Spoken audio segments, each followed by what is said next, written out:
Okay, now it's time to move on to our first session for today, the climate policy session.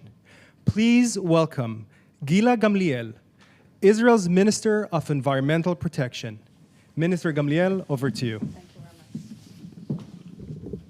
Thank you very much, Tomer.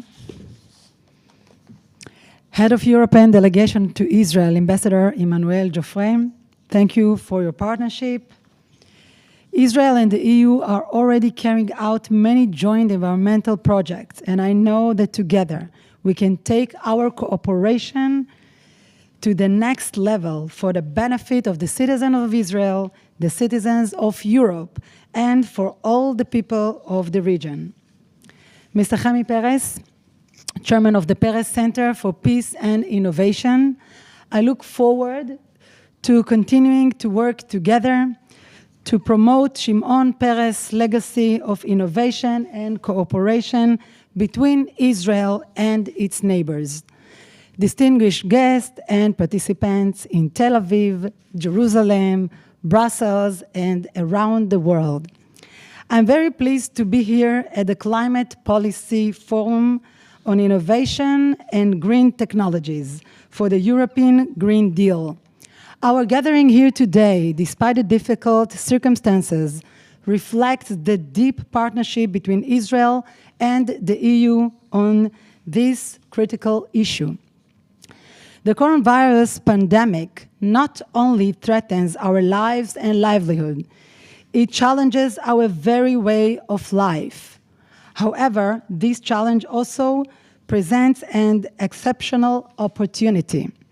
Disruption breeds innovation, and this period presents us with the opportunity to rethink, reform, and rebuild. An opportunity to promote new paths to economic growth that protect our environment and our health. We fully agree with the EU's emphasis on environmental innovation as a tool to recover from the short-term damage in a way that promotes long-term sustainability.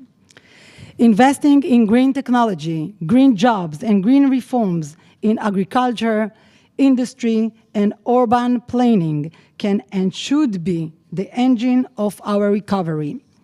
We have been closely following the impressive EU Green Deal plan, including the EU's commitment to investing in environmental projects and to making Europe the first climate-neutral continent by 2050. Here too in Israel, we must be willing to take courageous and far-ranging steps today in order to deal with the crisis on the horizon first and foremost, with the climate change and the loss of biodiversity.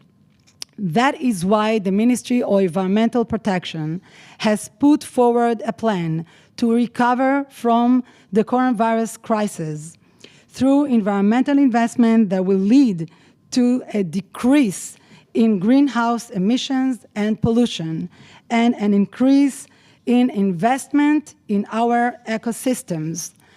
This outline that we propose is a first step on the road to an Israeli Green Deal. Realizing the potential of this deal could lead to saving and economic growth of billions of shekels. Like the EU Green Deal, Israel plan will place a special emphasis to tackling the climate crisis and will emphasize that the government's investments in the economy go hand in hand with preserving nature and the environment. Harmful, subsidized, and the construction of infrastructure that could lock us into a high-emission economy must be avoided.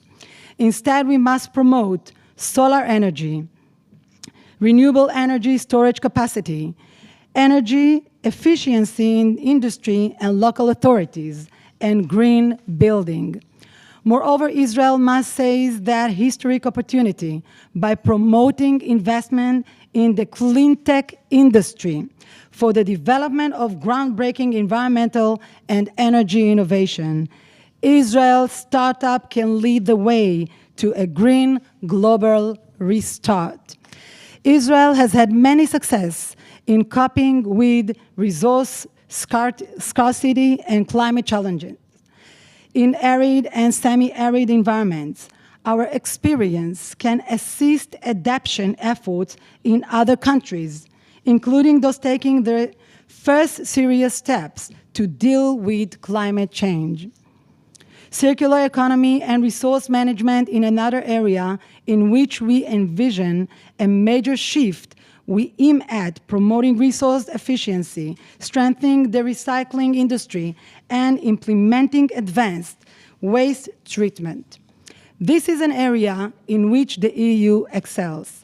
I can share with you that our partnership with the EU helped to resist pressure from industries to ease waste recycling targets during the latest crisis.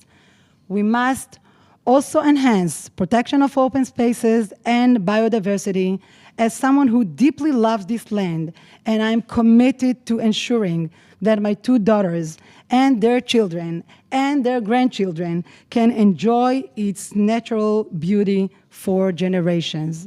Finally, we must create better and healthier livelihood for our citizens. This includes decreasing air pollution from transportation, reducing soil pollution, and reducing building contamination. Implementing these measures and many others is the only way to ensure economic growth that makes Israel more resilient, more livable, and more capable to dealing with this future crisis. Thank you very much. Thank you very much, Minister GAMLIEL.